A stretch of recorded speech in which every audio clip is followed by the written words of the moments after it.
ఎన్నో వాక్య ప్రకారంగా అనుసరించి జీవించి బ్రతికిన ఒక భక్తుని చూద్దాం.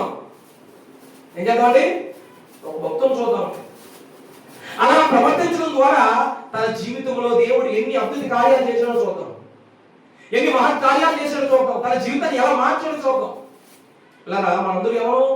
క్రీస్తులోనికి బాప్తిసం పొందుకున్న మనందరూ ఎవరు? చెప్పాలి. క్రీస్తులోనికి బాప్తిసం పొందుకున్న మనందరూ ఎవరు అండి? దేవుని కుమారుడు. అంతకంటే ముఖ్యంగా దేవుడు మనకు మంచి ఒకటి ఇచ్చాడండి.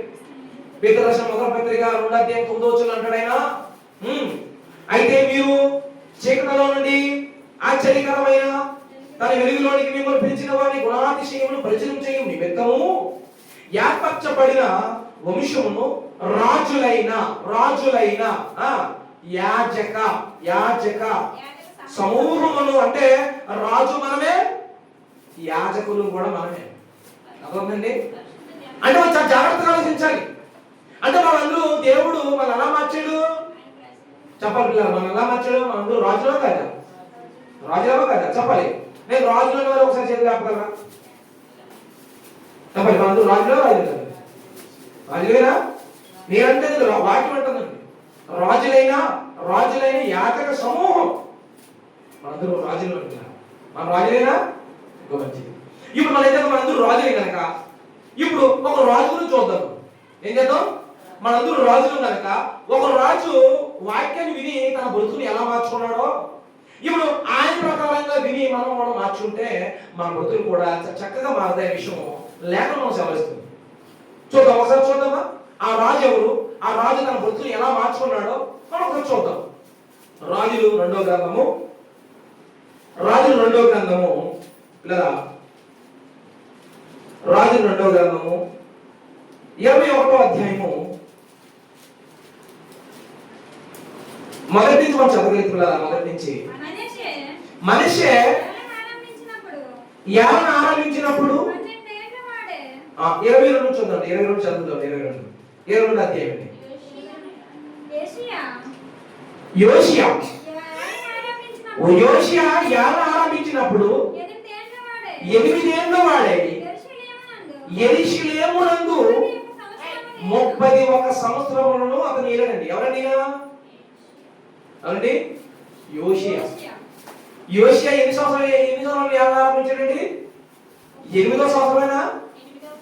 యోషియా ఏమని ఆరంభించాడు? 8 ఏళ్ల వాడే యెరూషలేమునందు 31 సంవత్సరములు ఏలును. అతని తల్లి బొస్కతు ఊరివాడకు ఆదయ కుమార్తె అయిన యెదీదా. ఎవరన్నామే? ఆ పేరు యెదీదా. అతడు యెహోవా దృష్టికి యథార్థముగా నడుచుచు కుడి ఎడమలకు తిరగక తన పితరులకు దావీదు చూపిన ప్రవర్తనకు సరిగ్గా ప్రవర్తించడండి. ఎలాంటి? దావీదు ప్రవర్తించిన ప్రవర్తనకు సరిగ్గా సరిపోయాడండి. అంటే ఒక దావీదులాగా జీవించాలని చెప్తున్నాడు. ఎవరైనా యోషియా అండి. పైన చూడగలిగితే 21 చదవగలిగితే మనిషి ఈయన కూడా ఎవరండి? ఈయన ఒక రాజు. ఈయన కూడా రాజు అండి. ఈ మనిషి ఎలా ఆరంభించినాడు? 12 ఏళ్ల వాడు యెరూషలేములో 55 సంవత్సరములు ఏలునండి. అతని తల్లి పేరు హెప్సిబా. అతను యెహోవా దృష్టికి సడితనము జరిగించుచు ఇశ్రాయేలు ఎదుట నిలవకుండా యెహోవా ఎల్లగొట్టిన జనములు చేసినట్లు ఏ క్రియలు చేయించు వచ్చాడండి. ఏం చేశాడండి? తన తండ్రి కట్టించిన బయలు దేవతల బలిపీఠములు కట్టించి ఇశ్రాయేలు రాజైన అహాబు చేసినట్లు దేవాలయాశ్రమంలో నిలిపాడండి. ఎవరండి? మనిషి. అంటే యోషియా కంటే ముందున్న రాజు ఎలాంటి వాడు? చాలా దుర్మార్గుడండి. అంటే యోషియా కంటే ముందున్న రాజు చాలా దుర్మార్గుడు, దేవుని పట్ల భయభక్తులు లేనివాడు, దేవతాస్తంభం నిలుపుకున్నవాడు, బయలు దేవతలను పూజించేవాడు. ఎంత దుష్ట రాజ్యంలో నుండి వచ్చిన వాడే తన తర్వాత వచ్చిన వాడు ఎవరండి? యోషియా. ఈ యోషియా ఎలా ఉన్నాడండి? యోషియా ఎలాంటి వాడంట? ఎలాగంట? దావీదు వలె యథార్థంగా ప్రవర్తించిన వాడు, నడిచిన వాడండి. మంచి సత్యం నడిచాడు దేవుడు. అంత మంచివాడు పిల్లలు మనం చూడగలిగితే ఇప్పుడు అంటున్నాడండి. ఇప్పుడు చెప్తున్నాడు, రాజు అయిన యోషియా ఏలుబడిలో 18వ సంవత్సరం వంతు మెషుల్లామునకు పుట్టిన అజల్య కుమారుడును శాస్త్రి అయిన షాపానును యెహోవా మందిరమునకు పొమ్మని చెప్పి రాజు అతని ఇలాగ సెలవిచ్చాడండి. ఏం సెలవిచ్చాడండి పిల్లరా? ఇక్కడ శాస్త్రి ఎవరండి? రాజు దగ్గర శాస్త్రుడు ఉన్నాడండి. ఎవరున్నారండి? శాస్త్రుడు ఉన్నాడు. అతని పేరు పేరండి షాఫాను. ఎవరండి ఆయన పేరు? షాఫాను. ఆ కాలంలో ప్రధాన యాజకుడు ఎవరండి? హోషేయ ఉన్న కాలంలో ప్రధాన యాజకుడు ఎవరు? ప్రధాన యాజకుడు ఎవరంటే హిల్కీయా అని ఉంటుంది చూడండి. హిల్కీయా ఉందండి. హిల్కీయా ఎవరండి? హిల్కీయా.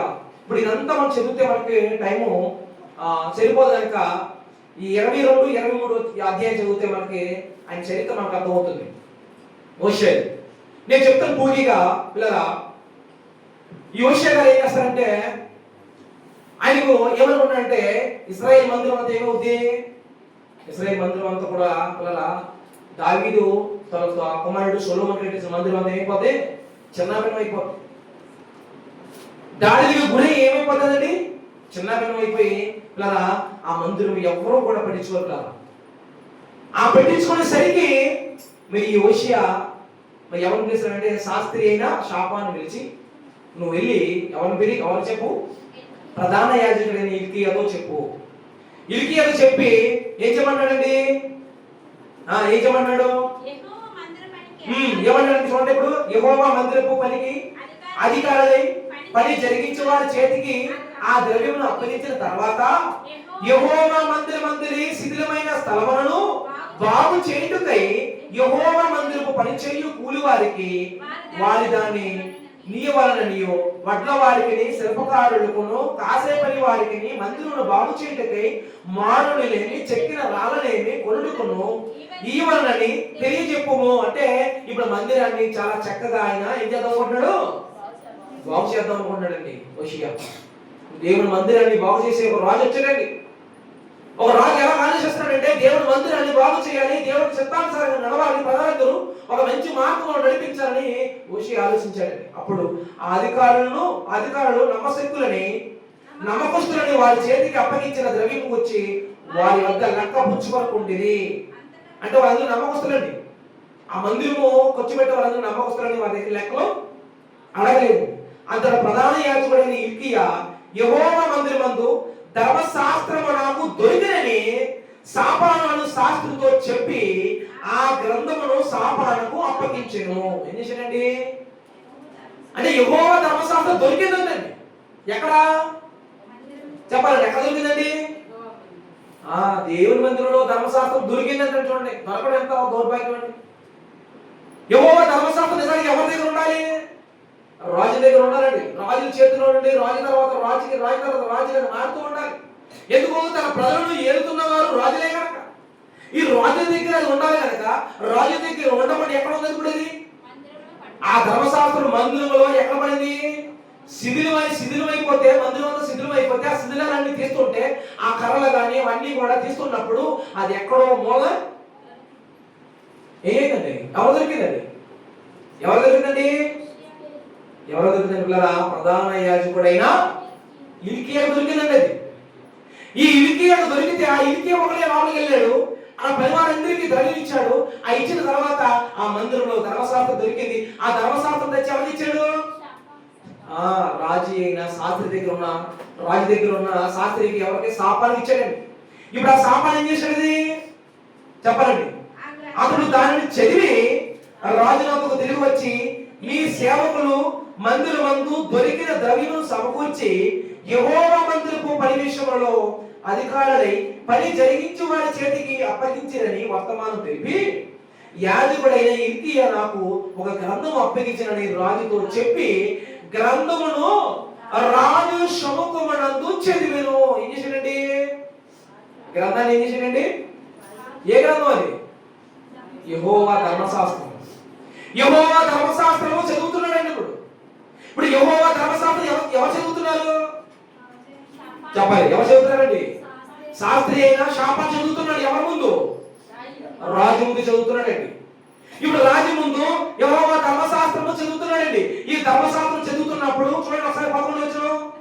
రాజు ధర్మశాస్త్రము గల ఆ గ్రంథపు మాటలు వినినప్పుడు తన బట్టలు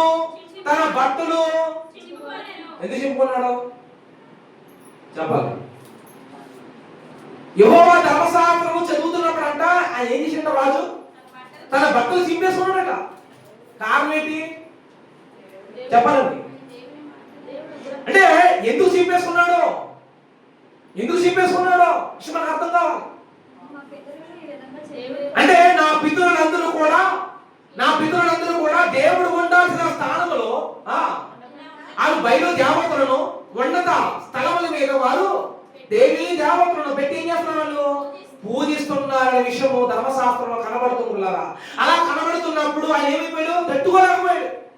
తట్టుకోలేక ఏం చేయాలో అర్థం కాక కోపం వచ్చేసి, దేవా ఇంత పాపానికి నా పితరులందరూ కూడగట్టుకున్నారా దేవా అని ఆయన ఏమైపోయాడండి?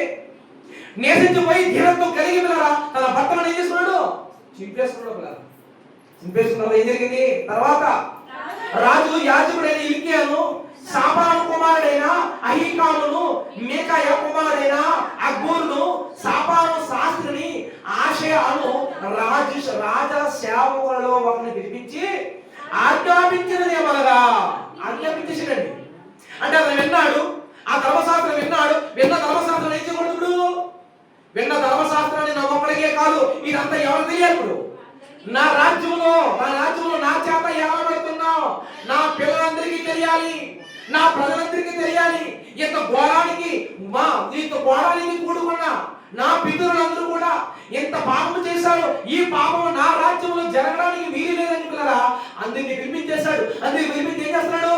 మీరు పోయి దొరికిన ఈ గ్రంథము మాటలను నా విషయంలోను, జనుల విషయంలోను, యూదావారందరి విషయంలోను యెహోవా విచారణ చేయుడి.